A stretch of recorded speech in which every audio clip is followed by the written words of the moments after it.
सभी का स्वागत है हमारे खूबसूरत से प्लेटफॉर्म फिजिक्स वाला पे। और आज हम करने जा रहे हैं क्लास 10th केमिस्ट्री का सबसे पहला chapter chemical reactions and equations. पूरी एनसीईआरटी कवर करेंगे, वो सभी बोर्ड्स जहां पे एनसीईआरटी को बेस बना के पढ़ाया जाता है उन सभी के एग्जाम्स में जितने भी क्वेश्चंस आएंगे वो आज के वन शॉट नहीं गन शॉट लेक्चर से आएंगे। क्या डिफरेंस है वन शॉट और गन शॉट में? भाई वन शॉट में पढ़ाया जाता है, बोला जाता है ये इंपॉर्टेंट है, ये देख लेना, यहां से आ सकता है। गन शॉट में पूरा सिलेबस 1.5 घंटे के अंदर, 1.5-2 घंटे में पूरा सिलेबस पढ़ाया जाएगा और एक भी क्वेश्चन इसके बाहर से नहीं आ सकता।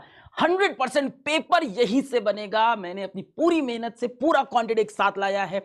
आपको सब चीजें पढ़ाएंगे भी, कुछ चीजें याद भी करा देंगे, ट्रिक्स भी बताएंगे और प्रैक्टिस के लिए क्वेश्चन भी देंगे। शुरू किया जाए भाई। It's not a regular one shot, it's a gun shot, जहां सब कुछ कवर कर देंगे यहां से बाहर। एनसीईआरटी अगर आपके बोर्ड में चलता है, चाहे आप सीबीएसई में या स्टेट में, तो इससे बाहर कुछ नहीं आएगा। शुरू करते हैं यार। तो चलो सबसे पहली बात करते हैं हम लोग भाई कि केमिकल रिएक्शन क्या होता है। केमिकल रिएक्शन वो प्रोसेस जिसमें कोई नया केमिकल बन जाए। अगर कोई नया केमिकल बन रहा है कहीं पे तो हम बोलेंगे केमिकल रिएक्शन हो रहा है। जैसे हाइड्रोजन ऑक्सीजन से कंबाइन किया और क्या बनाया? वाटर। वाटर क्या है? अपने आप में एक नया केमिकल है, तो ये क्या हुआ? Chemical reaction. बहुत सिंपल, ये सवाल नहीं आता। Next, chemical equation. अब यार केमिकल जो रिएक्शन है उसको लिखने का एक तरीका तो ये है कि hydrogen gas reacts with oxygen gas to produce water. अब इतना लंबा कौन लिखे? तो इन्होंने कहा एक काम करते हैं, हम रिप्रेजेंटेशन केमिकल रिएक्शन का सिंबल्स एंड फॉर्मूला से करते हैं। तो जब सिंबल और फॉर्मूला की हेल्प से करेंगे तो उसको बोलेंगे केमिकल इक्वेशन। रिएक्शन क्या है? कि नया केमिकल बन जाए, कि हाइड्रोजन और ऑक्सीजन रिएक्ट करके वाटर। इक्वेशन क्या है? कि उसको हम सिंबल और फॉर्मूला के टर्म्स में लिख सके। जैसे हम क्या लिखेंगे? हाइड्रोजन के लिए H2 किस फॉर्म में? गैस। O2 किस फॉर्म में? गैस। वाटर किस फॉर्म में? L, liquid. अच्छा, ये होती है केमिकल इक्वेशन। अब जो इस तरफ चीजें होती हैं उनको बोलते हैं रिएक्टेंट, आपस में रिएक्ट करेंगे। और जो इधर बनता है इसको बोलते हैं प्रोडक्ट्स, ये फाइनली बनते हैं। तो रिएक्टेंट मिलके प्रोडक्ट बनते हैं और ऐसे हम फॉर्मूले से और सिंबल से बताते हैं, इसको केमिकल इक्वेशन बोलते हैं। चलो बढ़िया, आगे बढ़ते हैं। क्या क्या कैरेक्टरिस्टिक होते हैं एक केमिकल इक्वेशन के, है ना? एक केमिकल रिएक्शन में क्या क्या हो सकता है, तो ऐसे याद रखेंगे। फैक्ट्स नहीं, फैक्ट्स। एफ का मतलब फॉर्मेशन ऑफ प्रेसिपिटेट। बेटा प्रेसिपिटेट ध्यान दीजिए। अगर कहीं कोई केमिकल, मान लेते हैं ऐसे लिखा है बेरियम सल्फेट, और बगल में एरो ऐसे नीचे की तरफ बना दी, तो ये बता रहा है कि बेरियम सल्फेट यहां पे प्रेसिपिटेट फॉर्म में है। प्रेसिपिटेट क्या होता है?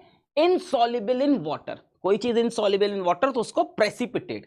तो किसी किसी केमिकल रिएक्शन में हमें प्रेसिपिटेट फॉर्मेशन दिखता है जो कि इंपॉर्टेंट है। कई बार नीचे लिख भी देगा ऐसे PPT, अलग अलग रंग के प्रेसिपिटेट देख सकते हैं। दूसरी चीज क्या हो सकती है? ई, इवोल्यूशन ऑफ गैस। किसी रिएक्शन में गैस निकल गई, मान लो किसी रिएक्शन में लिखा है NO2 और ब्रैकेट में ऊपर की तरफ एरो बनाया, मतलब क्या? गैस निकल रही है। जी भी लिख सकते हैं, है ना? कलर चेंज हो सकता है किसी केमिकल रिएक्शन में। कोई एक्वस सॉल्यूशन था, कोई चीज थी ब्लू कलर की थी, वो बाद में हरा बन गई, पीला बन गई, ये सब भी। टेम्परेचर चेंज हो सकता है और रिएक्शन में हीट निकल रही हो, हीट बाहर निकल रही हो, या हो सकता है रिएक्शन में हीट एब्जॉर्ब हो रही हो, कि किसी चीज को हम हीट करें तब रिएक्शन हो, या कोई रिएक्शन से हीट बाहर आ जाए। तो इन दोनों में टेम्परेचर चेंज होगा। जब भी हीट इन्वॉल्व होगी तो टेम्परेचर चेंज होगा। और क्या हो सकता है? स्टेट चेंज हो सकता है। कोई चीज हो सकता हो पहले अपने सॉलिड फॉर्म में हो और रिएक्शन के बाद अपने लिक्विड फॉर्म में पहुंच जाए। तो ये सारी चीजें हो सकती हैं केमिकल रिएक्शन में, इसको हम लोग बोलेंगे फैक्ट्स। यहां से भी सवाल अभी तक नहीं आया। चलिए आगे बढ़ते हैं। अब बैलेंस्ड केमिकल इक्वेशन, यहां सवाल आता है कि हमें केमिकल इक्वेशन को बैलेंस करना होता है। सबको बड़ी दिक्कत होती होगी। आज आपकी बैलेंसिंग की प्रॉब्लम हमेशा के लिए बेटा क्या? गुड बाय, टाटा, खत्म, बाय बाय। कैसे? देखो बैलेंस होता क्या है? बैलेंस सिंपल है कि number of atoms of each element, in a chemical equation should be the same on LHS and RHS। दोनों तरफ हर एलिमेंट के नंबर ऑफ एटम सेम हो, ऐसे समझते हैं। यहां पे लिखा है A2 गैसियस फॉर्म में, B2 गैसियस फॉर्म में, AB बना गैसियस। चलो भाई, ये हो गया LHS और ये हो गया अपना RHS। अब अगर LHS में देखो तो A कितना है? 2, B कितना है? 2, RHS में A एक, B भी एक, तो बड़ा सिंपल है, इसके आगे क्या लिख दो, 2 लिख दो, खत्म। अब 2A इधर भी, 2A इधर भी, 2B इधर भी, 2B, इसी को बोलते हैं बैलेंसिंग। अरे सर कैसे होता है वो 2 3 4 सब बताएंगे, हिट एंड ट्रायल नहीं। अरे भाई कहां फंस गए, अभी 11th में पहुंचो तो और अच्छा तरीका बताएंगे, पर अभी के लिए भी बढ़िया ट्रिक बताएंगे। एक एक केमिकल इक्वेशन आपकी बैलेंस होगी, एबीसीडी वाला मेथड नहीं, वो तो मैंने 4 साल पहले यूट्यूब पे डाल रखा है, बहुत लोग ने बनाया उसके बाद, वो तो 4-5 साल पहले। आज बहुत प्यारी सी ट्रिक बताएंगे। अच्छा, अब सवाल ये भी आ सकता है बोर्ड में कि काहे बैलेंस करना है। अरे भैया केमिकल इक्वेशन बन गया, आपके पेट में क्या दर्द है, काहे 2 3 पोल लगाना है। तो देखो कोई भी केमिकल रिएक्शन हो वो कंजर्वेशन ऑफ मास को तो नहीं तोड़ सकता, तो दोनों तरफ का मास बराबर होना चाहिए। तो इधर देखो 2A है तो 2A का मास होगा, इधर भी 2A का मास होना, इधर 2B है तो 2B का मास, इधर भी 2B तो 2B का मास है, 2B का नहीं 2B का मास। काहे ऐसा क्यों, काहे क्योंकि मास can neither be created not be destroyed, it can be, याद है ना, वो भी थोड़ा सा गलत है, एक्चुअली मास एनर्जी होता है, बाद में पढ़ेंगे, अभी के लिए mass can neither be created not be destroyed. तो दोनों तरफ टोटल मास सेम होना चाहिए, total mass of reactant should be equal to total mass of products. चल भाई इतना क्लियर हो, क्यों करना है, क्योंकि कंजर्वेशन ऑफ मास चाहिए। बैलेंसिंग क्यों करनी, क्योंकि मास दोनों तरफ बराबर होना चाहिए। चलो भाई अब आगे बढ़ते हैं, अब प्रैक्टिस करते हैं बैलेंसिंग की। ऊपर इक्वेशन लिखी है, zinc plus HCl gives ZnCl2 plus H2। अब एक तरीका होता है हिट एंड ट्रायल की, हथौड़ा मार रहे हैं इधर उधर लग जाए। मैं आपको एक बेहतरीन तरीका बताता हूं जो मैंने अपने आप से खुद से इजाद किया था बहुत सालों पहले, ठीक है, बहुत छोटा था मैं तब। मैंने सबसे पहले आप मेटल्स को बैलेंस करिए, सबसे पहले आप मेटल को, जैसे जिंक हो गया, आयरन हो गया, सोडियम हो गया, एल्युमिनियम हो गया, मैग्नीशियम, मैग्नीज, कॉपर, जितने भी मेटल होते हैं ना, सबसे पहले मेटल को पकड़ के बैलेंस करो। उसके बाद नॉन मेटल को पकड़ो, और नॉन मेटल में ऑक्सीजन और हाइड्रोजन छोड़ देना, हाइड्रोजन तो वैसे भी कॉन्ट्रोवर्शियल है। नॉन मेटल में chlorine, bromine, sulphur, nitrogen, carbon. सबसे पहले मेटल बैलेंस करो, फिर chlorine, chlorine, bromine, sulphur, nitrogen, ये सब बैलेंस करो।